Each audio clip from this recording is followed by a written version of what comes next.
Hi friends, good morning. ಬೆಳಗ್ಗೆ ಪೂಜೆ ಮತ್ತು ಮನೆ ಕ್ಲೀನಿಂಗ್ ಎಲ್ಲ ಆಗಿತ್ತು. ಅದು ನಿಮ್ಮ ಜೊತೆನೂ ಶೇರ್ ಮಾಡ್ಕೊಳ್ಳೋಣ ಅಂತ ಹಾಗೆ ಒಂದು ವಿಡಿಯೋ ಕ್ಲಿಪ್ ಮಾಡಿದ್ದೀನಿ. ನೆಲ ಎಲ್ಲ ಒರೆಸಿ ಕಸ ಎಲ್ಲ ಗುಡಿಸಿದೆ. ನನ್ನ ಮಗಳಿಗೆ ಹೋಮ್ವರ್ಕ್ ಮಾಡೋಕ್ಕೆ ಹೇಳಿದ್ದೆ, ಹೋಮ್ವರ್ಕ್ ಕೂಡ ಮಾಡ್ತಾಯಿದ್ಲು. ಹಾಗೆ ನನ್ನ ಮನೆಯೆಲ್ಲ ಕ್ಲೀನ್ ಮಾಡಿ ಆಮೇಲೆ ಪೂಜೆ ಎಲ್ಲ ಆದಮೇಲೆ ತಿಂಡಿ ಮಾಡೋಣ ಅಂದ್ಕೊಂಡು ತಿಂಡಿ ಕಟ್ ಮಾಡೋಣ ಅಂತ ಬಂದೆ. ಹಾಗೆ ತೋರಿಸೋಣ ಅಂತ ಎಲ್ಲ ಮನೆಯಲ್ಲೆಲ್ಲ ಕ್ಲೀನ್ ಮಾಡಿ ಶಿಂಕಲ್ಲಿರೋ ಪಾತ್ರೆ ಎಲ್ಲ ತೊಳೆದು ಪಾಪುಗೆ ಮಾಲ್ಟ್ ಮಾಡಿಟ್ಟಿದ್ದೆ. ನಾನು ಎಲ್ಲ ಬೆಡ್ರೂಮಲ್ಲೆಲ್ಲ ಕ್ಲೀನ್ ಮಾಡಿದ್ವಿ. ಎಲ್ಲ ಆದಮೇಲೆ ನಾನು ಉಪ್ಪಿಟ್ಟಿಗೆ ಕಟ್ ಮಾಡ್ತಾಯಿದ್ದೆ ಈರುಳ್ಳಿನ ಫ್ರೆಂಡ್ಸ್. ಆ ಈರುಳ್ಳಿ ಎಲ್ಲ ಕಟ್ ಮಾಡ್ಕೊಂಡ್ಮೇಲೆ ತಿಂಡಿ ಮಾಡೋಣ ಅಂತ ಪೂಜೆ ಆಯಿತು. ಪಾಪುಗೆ ಮಾಲ್ಟು ಕೂಡ ತಿನ್ನಿಸಿ ಹಾಲೆಲ್ಲ ಕಾಯಿಸ್ಬಿಟ್ಟು ಬಿಸಿನೀರೆಲ್ಲ ಕಾಯಿಸಿದ ಮೇಲೆ ಪಾಪನ ತಿನ್ನಿಸಿ ಸ್ವಲ್ಪ ಹೊತ್ತು ಮಲಗಿಸಿದ್ವಿ. ಅದಾದಮೇಲೆ ತಿಂಡಿ ಕಟ್ ಮಾಡ್ತಾಯಿದ್ವಿ.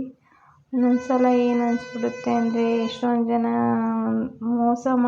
ಯಾರು ಮೋಸ ಮಾಡ್ತಾರೆ, ಯಾರು ಮೋಸ ಮಾಡಲ್ಲ ಅನ್ನೋದೇ ಗೊತ್ತಾಗಲ್ಲ ಲೈಫ್ ಪ್ರಪಂಚದಲ್ಲಿ. ಒಂದೊಂದು ಸಲ ಒಬ್ಬೊಬ್ಬರು ಮೋಸ ಮಾಡ್ತಾರೆ. ಮೋಸ ಮಾಡದೇ ಇರೋರನ್ನು ನೋಡಿದಾಗ ಅವರು ಕೂಡ ಮೋಸ ಮಾಡ್ತಾರೇನೋ ಅನಿಸ್ಬಿಡುತ್ತೆ ಅಲ್ವಾ? ನಿಮಗೂ ಈ ಥರ ಆಗಿದೆಯಾ? ಕಮೆಂಟ್ ಮಾಡಿ. ಹಾಗೆ ನಾನು ಉಪ್ಪಿಟ್ಟಿಗೂ ಎಲ್ಲ ರೆಡಿ ಮಾಡ್ಕೊಂಡಿದ್ದೆ. ಉದ್ದಿನಬೇಳೆ, ಆಮೇಲೆ ಜೀರಿಗೆ, ಕಡಲೆಬೇಳೆ, ಆಮೇಲೆ ಕರಿಬೇವು, ಟೊಮೊಟೊ, ಈರುಳ್ಳಿ, ಆಮೇಲೆ ಕೊತ್ತಂಬರಿ ಸೊಪ್ಪು, ಸ್ವಲ್ಪ ಸಬ್ಬಸಿಗೆ ಸೊಪ್ಪು, ಆಮೇಲೆ ಹಸಿಮೆಣಸಿನ್ಕಾಯಿ. ಈ ರವೆನ ನಾನು ಬನ್ಸಿ ರವೆ ತರೋದು ಯಾವಾಗಲೂ. ಬನ್ಸಿ ರವೆನ ಆಯಿಲಲ್ಲಿ ಫ್ರೈ ಮಾಡ್ಕೊತೀನಿ. ಆ ಥರ ಮಾಡಿಕೊಂಡ್ರೆ ತುಂಬ ಟೇಸ್ಟಿಯಾಗಿರುತ್ತೆ ಉಪ್ಪಿಟ್ಟು. ಹಾಗೆ ನನ್ನ ಮಗ ಎದ್ದ, ಹಾಗೆ ನಿಮಗೂ ಕೂಡ ಹಾಯ್ ಮಾಡ್ತಿದ್ದಾನೆ, ಗುಡ್ ಮಾರ್ನಿಂಗ್ ಫ್ರೆಂಡ್ಸ್ ಅಂತ. ಆಮೇಲೆ ನಾನು ಪಾಪನ ಆ ಕಡೆ ಕೊಟ್ಟು ಅವನ ಕಡೆ ತಿಂಡಿ ರೆಡಿ ಮಾಡೋಣ ಟೈಮ್ ಆಗಿದೆ ಅಂತ ಮಕ್ಕಳಿಗೆ ಪಪ್ಪಾಯನೂ ಕಟ್ ಮಾಡ್ತಾಯಿದ್ದೆ. ಪಪ್ಪಾಯ ನಾನು ತುಂಬ ಸಲ ಹೇಳಿದ್ದೀನಿ ನಿಮಗೆ, ತುಂಬ ಹೆಲ್ತಿಗೆ ಒಳ್ಳೆಯದು. ಆಮೇಲೆ ನನ್ನ ಮಗಳಿಗೆ ಸ್ಕೂಲ್ ಹತ್ರನೂ ಹೋಗ್ಬೇಕಿತ್ತು. ಅಲ್ಲಿಂದ ಬಂದಮೇಲೆ ನಾನು ಸ್ವಲ್ಪ ಎಗ್ ರೈಸ್ ಮಾಡಿದೆ. ಅದು ಫುಲ್ ರೆಸಿಪಿ ತೋರ್ಸೋಕ್ಕಾಗಲಿಲ್ಲ. ನೆಕ್ಸ್ಟ್ ಸೊಪ್ಪೊಂದಿತ್ತು. ನಮ್ಮ ಮನೆ ಹತ್ರ ಯಾವಾಗಲೂ ಫ್ರೆಶ್ಶಾಗಿ ಸೊಪ್ಪು ಸಿಗುತ್ತೆ, ತುಂಬ ಟೇಸ್ಟಿಯಾಗಿರುತ್ತೆ. ಸಾಂಬಾರು ಮಾಡಿಕೊಂಡ್ರೆ ನಾವೇನು ವಾರಾನುಗಟ್ಲೆ ಫ್ರಿಜ್ಜಲ್ಲಿ ಇಟ್ಕೊಂಡೆಲ್ಲ ಎಂತ ತಿನ್ನಲ್ಲ, ಫ್ರೆಶ್ಶಾಗೇ ಬರುತ್ತೆ. ಕಾಳುಗಳ ನೆನೆಸಿಟ್ಟಿದ್ದೆ. ಹುರುಳಿಕಾಳು, ಅಲಸಂದೆ ಕಾಳು, ಕಡಲೆಕಾಳು, ಬಟಾಣಿ ಕಾಳು, ಆಮೇಲೆ ಹೆಸರು ಕಾಳು. ಇಷ್ಟು ಕಾಳನ್ನು ನೈಟ್ ನೆನೆಸಿಟ್ಟಿದ್ದೆ. ಬೆಳಗ್ಗೆ ಎಲ್ಲ ನೀರಲ್ಲಿ ನೆಂದಿದ್ವು, ವಾಶ್ ಮಾಡಿದ್ದೆ. ಇದು ಪಲ್ಯ ಮಾಡ್ತಾಯಿದ್ದೀನಿ. ಕೊತ್ತಂಬರಿ ಸೊಪ್ಪು ಮತ್ತು ತಿರುಗ್ತಲೆ ಸೊಪ್ಪು, ಆಮೇಲೆ ಪಾಲಕ್ಕು, ಆಮೇಲೆ ಸಬ್ಬಸಿಗೆ ಇಷ್ಟು ಹಾಕಿ ಪಲ್ಯ ಮಾಡ್ತೀನಿ. ನಮ್ಮ ಕಡೆ ಅದಕ್ಕೆ ಗಡ್ಸೊಪ್ಪು ಅಂತಾರೆ. ಈ ಸೊಪ್ಪು ಹಾಕಿ ಮತ್ತು ಕಾಳು ಹಾಕಿ ಗಡ್ಸೊಪ್ಪು ಮಾಡ್ತಾಯಿದ್ದೆ ನಾನು, ಚಪಾತಿ ಹಾಕಿ. ತುಂಬ ಟೇಸ್ಟಿಯಾಗಿರುತ್ತೆ ಫ್ರೆಂಡ್ಸ್. ಈ ಥರ ಒಂದು ಸಲ ನೀವು ಟ್ರೈ ಮಾಡಿ. ಯಾವುದು ವೆಜಿಟೇಬಲ್ ಪಲ್ಯಗೆ ಇನ್ನೂ ಚೆನ್ನಾಗಿರುತ್ತೆ ಇದು, ತುಂಬ ಟೇಸ್ಟಿಯಾಗಿರುತ್ತೆ. ಆಮೇಲೆ ಇದು ಬೆಳ್ಳುಳ್ಳಿ ಮತ್ತು ಹಸಿ ಶುಂಠಿ, ಕಾಯಿ, ಟೊಮೊಟೊ, ಈರುಳ್ಳಿ, ಕೊತ್ತಂಬರಿ ಸೊಪ್ಪು.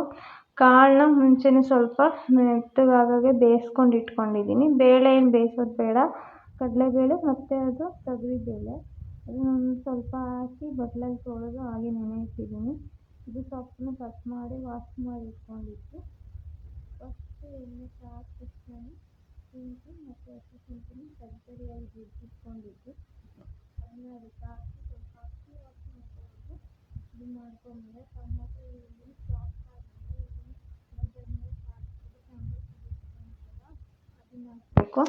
ಅದೆಲ್ಲ ಸ್ವಲ್ಪ ಎಣ್ಣೆ ಬಿಸಿನೀರಲ್ಲಿ ನಾವು ಕಾಯಿ ತುರಿ ಮತ್ತು ಕೊತ್ತಂಬರಿ ಸೊಪ್ಪು ಹಾಕಿ ಬೇಳೆ ಇಟ್ಕೊಂಡಿದ್ವಲ್ಲ ಆ ಬೇಳೆ ಹಾಕಿ ಸ್ವಲ್ಪ ಸೊಪ್ಪೆಲ್ಲ ಇಟ್ಕೊಂಡಿದ್ವಲ್ಲ ಆ ಸೊಪ್ಪನ್ನ ಹಾಕಿ ಸಾಫ್ಟ್ ಆದಮೇಲೆ ಸೊಪ್ಪು ಕಾಳು ಬೇಯಿಸಿಟ್ಕೊಂಡಿದ್ವಲ್ಲ ನಾವು ಆ ಕಾಳು ಕೂಡ ಹಾಕಿ ಅಷ್ಟೇ ಸಾಕಾಗುತ್ತೆ ನೀರು.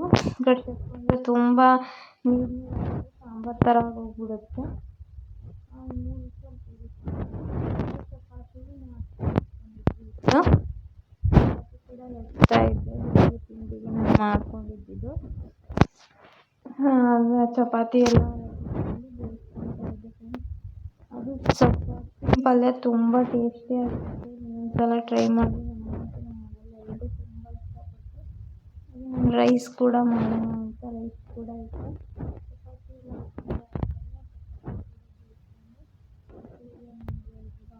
ಹೋಗ್ತಾಯಿದ್ದೆ ಊಟಕ್ಕೆ.